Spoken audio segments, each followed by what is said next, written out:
As the mystery of Malaysia Airlines Flight 370, the Boeing 777 bound for Beijing that vanished seemingly without a trace, approaches the 2-week mark, the talking heads of the corporate news networks are becoming increasingly desperate to fill the 24/7 news cycle with meaningless speculation and blather. In their desperation, they have even turned to speculation on a subject long shunned as outlandish conspiracy theory by these very same networks: the possibility of remote control hijackings of commercial passenger jets. The latest theory is the flight could have fallen victim to the world's first cyber hijack. In an interview with the UK's Sunday Express, Dr. Sally Leversley, a former Home Office scientific advisor, said she believed malicious codes triggered by a mobile phone or a USB stick could have been able to override the aircraft's security system. This could then change the plane's speed, altitude and direction by sending radio signals to its flight management system. In April last year, Hugo Tesso, a security consultant, described how aircraft hacking was possible during a lecture at a computer hacking conference. The speculation is prompted in part by a report in the Federal Register last November noting that several models of 777, including the 777-200 model used for Flight 370, were susceptible to outside attack. Question mark headlines musing about the possibility of such a cyber hijacking serve to obscure or even deny a very important point. The first such cyber hijackings most likely took place over 12 years ago, on September 11, 2001, using technology that was tested, proven, and available long before that infamous date. Although unmanned aerial vehicles, or UAV, like the Global Hawk, Predator, and Reaper drones used in the US's illegal extrajudicial assassination program, are thought of as cutting-edge military hardware, UAVs of various sorts have been used since August 22, 1849, when Austria launched 200 pilotless, bomb-filled balloons on the city of Venice. Development of UAVs continued with radio-controlled drones and pilotless torpedoes developed in World War I, the creation of the U.S. Air Force's pilotless aircraft branch in 1946, the deployment of military UAVs in the Vietnam War, Israel's development of the first drone with real-time surveillance capabilities in the Yom Kippur War, and U.S. use of the technology in Grenada before the birth of the modern era with the extensive deployment of Pioneer drones in the first Gulf War. When it comes to the remote control of civilian aircraft, President Bush stated in late September 2001 that he would devote federal funds to developing new technologies for combating the threat of hijacking, including remote control technology.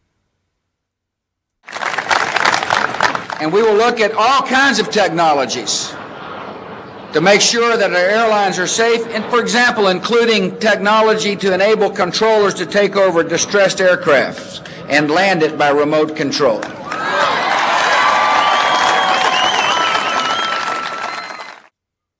But even at that time, remote control technology had been successfully demonstrated for commercial jetliners for nearly 2 decades. This is actual footage of a joint NASA-FAA experiment conducted in 1984 at Edwards Air Force Base, in which a Boeing 720 was remote controlled through multiple takeoffs and landings before being crashed in a controlled impact demonstration.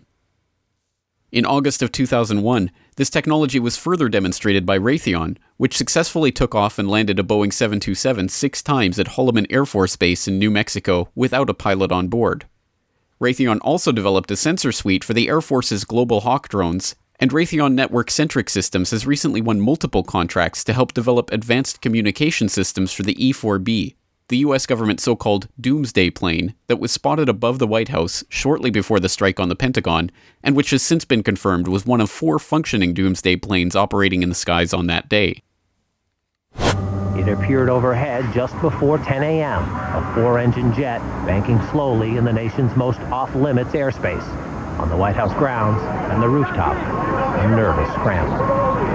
About 10 minutes ago, there was a white jet circling overhead. Now, you generally don't see planes in the area over the White House. That is restricted airspace. No reason to believe that this jet was there for any nefarious purposes, but the Secret Service was very concerned, pointing up at the jet in the sky.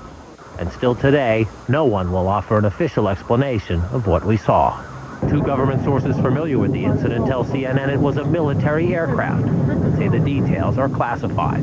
This comparison of the CNN video and an official Air Force photo suggests the mystery plane is among the military's most sensitive aircraft, an Air Force E-4B. Note the flag on the tail, the stripe around the fuselage, and the telltale bubble just behind the 747 cockpit area. Curiously, On 9/11 itself, Raytheon employees with ties to the company's electronic warfare division, including a man described as the company's Dean of Electronic Warfare and multiple senior engineers for electronic systems, were among the listed passengers on each of the 3 planes that hit their targets that day.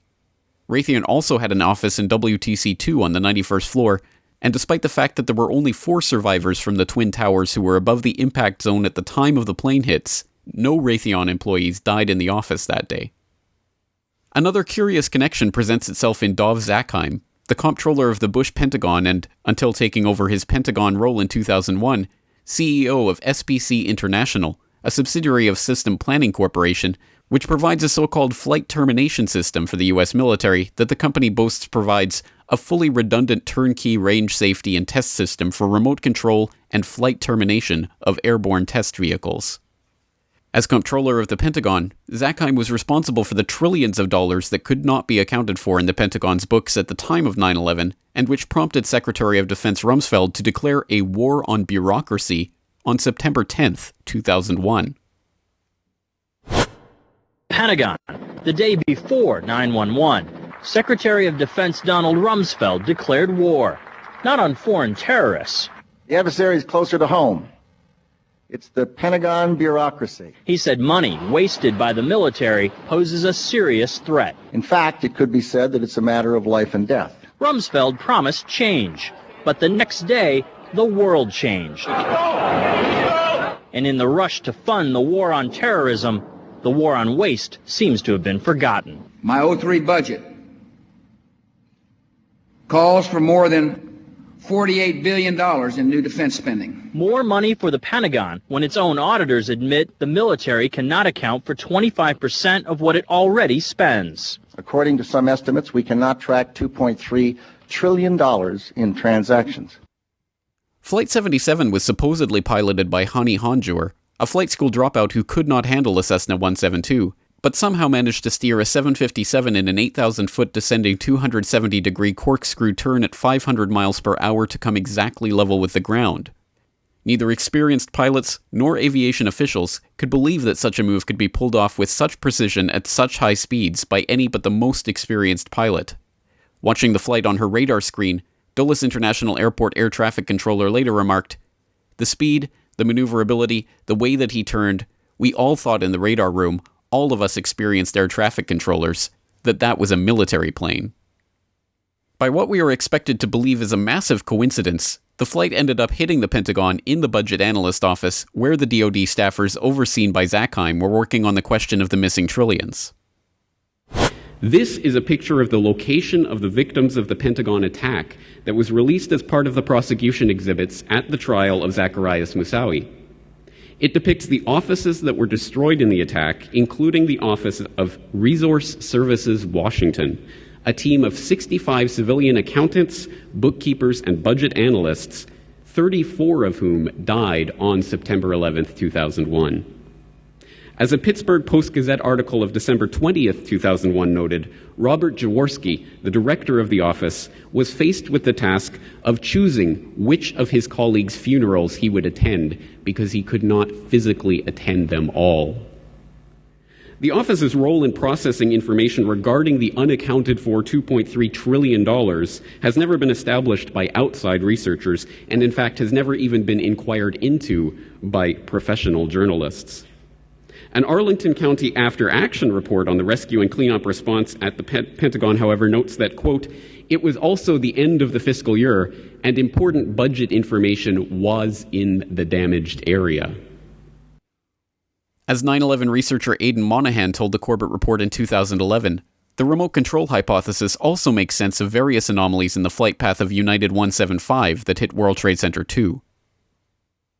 Well, there are many video clips of United Airlines Flight 175 striking World Trade Center Building 2 on September 11. And there was one in particular I noticed when looking around at different clips that captures most of the last 13 seconds of the flight of United 175 as it approached World Trade Center 2. And in fact, it does capture virtually all of the last 8 seconds. And what I noticed during this clip was as the plane approached and the angle of the camera was such that you could actually see the angle of the bank angle of the aircraft with respect to its location, with respect to the building as it was approaching. It just was a very ideal, almost type of shot. And what one can notice is that the plane begins its banked 20-degree turn about 1.5 miles from the building, and without correction would have been able to strike the building from that distance, which is, in my opinion, a rather remarkable feat for an untrained pilot. What it does require is the precise coordination of at least two factors: the selection of a correct bank angle from the given location from where you are making this turn, and also traveling at a rate of 799 feet per second, the initiation of this turn at the precisely correct time. Because the turn that we observed, had it started rather a second sooner even or later than observed, means the plane misses the building by 799 feet necessarily. And in my view, possibly suggested the role of flight control computers or other avionics and autopilot systems, as opposed to the unproven allegation of hijacker pilots in control of these airplanes. As incredible as such a narrative is to the general public, that incredibility stems largely from the media's steadfast refusal to report on the proven technologies to accomplish such a cyber hijacking that have been available for well over a decade. Whether or not Flight 370 was the victim of such an attack, or something different altogether, remains to be seen. But the many pieces of the 9/11 puzzle pointing to the use of remote-controlled technologies to pilot the flights on that fateful day, from Raytheon's test flights of remote-controlled passenger jets, to Zackheim's involvement with a company responsible for remote-control flight termination systems, to the precision of United 175's bank angle and turn start time, to the presence of the E-4B doomsday planes in the skies that morning, provide a compelling counter-narrative to the tabloid press's claim that Flight 370 may be the first example of cyber hijacking. One other piece of that puzzle provides yet further credence to the claim of remote-control planes on 9/11. In a story so bizarre that it simply cannot be shoehorned into the official 9/11 story, and thus has been ignored, police officers stopped a strange van near their temporary command post next to the still smoldering Twin Towers while the chaos unfolded on the morning of 9/11. According to the official report of the Mineta Transportation Institute, there were continuing moments of alarm. A panel truck with a painting of a plane flying into the World Trade Center was stopped near the temporary command post. It proved to be rented to a group of ethnic Middle Eastern people who did not speak English. Fearing that it might be a truck bomb, the NYPD immediately evacuated the area, called out the bomb squad, and detained the occupants until a thorough search was made. The vehicle was found to be an innocent delivery truck. The plane got explosives on King and 6th Avenue. King on 6th Avenue, you say? We need the bomb squad. One of those remote control planes filled with explosives. Five the message about the remote control plane. Jason Torres on the air.